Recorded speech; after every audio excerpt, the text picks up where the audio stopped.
Adding diversity to Christchurch, the look of boardrooms around the city is changing and more women are taking their place around the table. Leanne Watson holds many hats as a woman in charge. She's the General Manager of the Canterbury Employers Chamber of Commerce and Director of the Canterbury Regional Business Partners.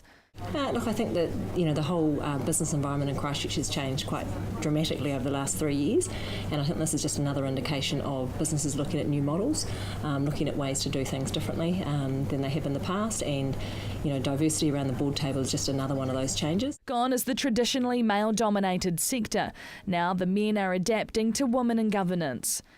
Sometimes I think it's probably quite challenging because there has been quite a lot of traditional ways of the board making decisions, those sorts of things, and often when you bring new people and new thinking into that sort of mix, it can be a bit challenging at times. Amy Carter helps run a PR consultancy company in Christchurch, which works with different boards around the region. Appearing on CTV's Loose Lips show, Amy's comments shed light on the gender scenario in Christchurch. I want to say that it's fair to say in my touch points in Christchurch pre-quake, we predominantly work with boards and CEOs, and the city was pretty pale male and stale pre-quake. Love it. And but I'm really excited about what's happened in Christchurch since that's changed. But slightly controversial, but I do stand by that. I mean, Christchurch has, especially in the governance area, traditionally been led by men of a certain generation, and I flippantly refer to the pale male and stale.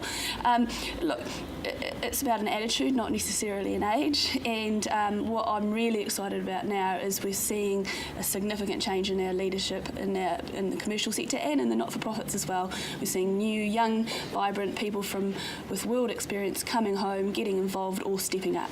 With a diverse look around the table developing, Amy Carter believes it's a step in the right direction. The influx from the new generation is showing the same pattern.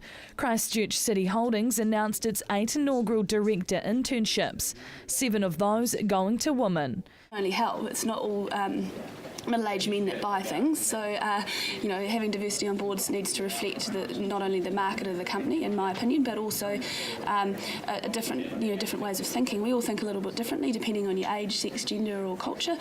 2014 has seen an influx of businesses being rebuilt in the city, which is when Amy believes locals will see the effects of diverse boardrooms.